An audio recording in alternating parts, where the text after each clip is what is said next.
Bonjour, je vous présente le Cercle pédagogique, un dispositif de développement professionnel que j'expérimente depuis bientôt 8 ans dans divers milieux scolaires et qui constitue le thème de ma thèse de doctorat.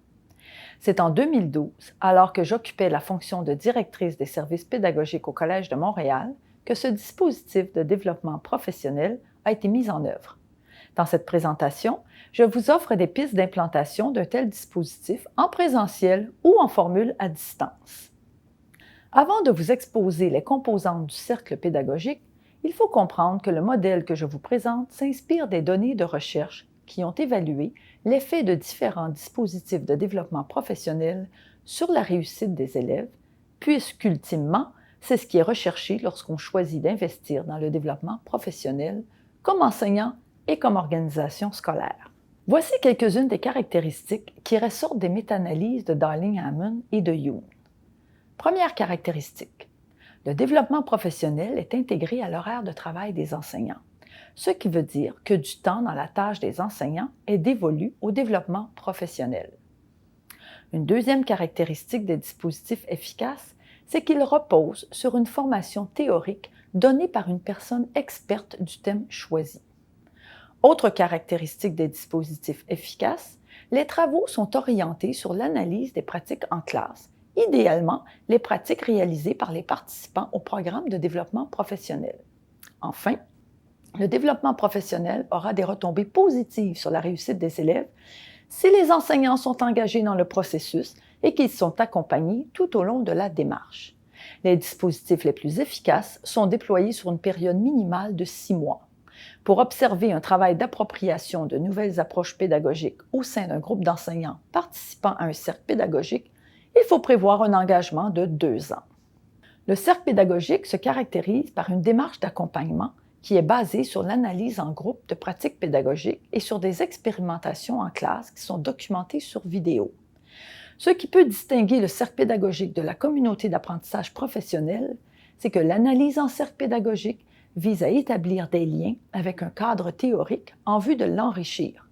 Il n'y a pas de cible liée à une atteinte de résultats chez les élèves. Le cercle pédagogique mise sur l'analyse de pratiques pour soutenir l'appropriation de concepts théoriques qui, ultimement, aura un effet sur les pratiques pédagogiques et sur l'apprentissage. L'avantage de l'utilisation de la documentation vidéo pour analyser les pratiques pédagogiques tient au fait que cette documentation offre l'opportunité aux enseignants d'observer les pratiques en contexte de classe et ainsi faire des liens avec leurs pratiques personnelles. L'usage de pratiques exposées par les enseignants sans support vidéo, ce que nous appelons des pratiques rapportées, suscite moins d'engagement chez les enseignants et peuvent être altérées dans le temps. Voyons maintenant la structure d'un cercle pédagogique tel que je l'ai expérimenté.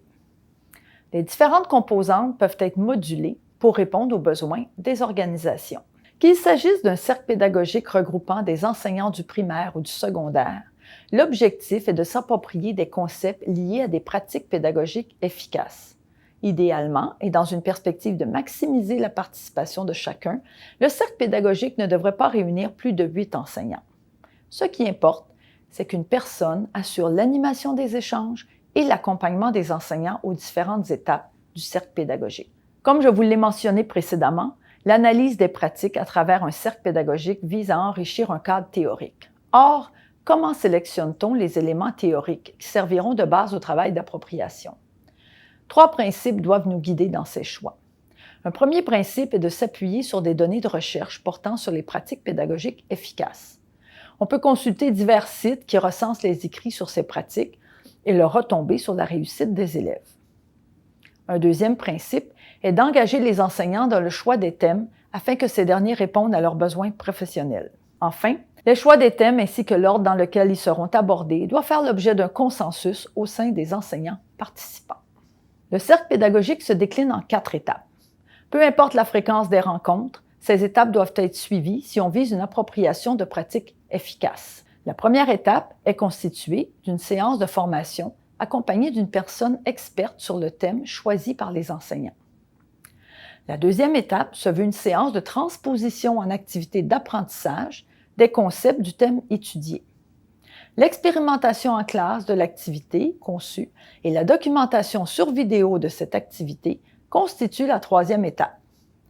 La documentation se réalise à l'aide d'un dispositif simple de caméra avec micro intégré ou d'un iPad et d'un micro ou tout autre dispositif que l'enseignant peut installer lui-même.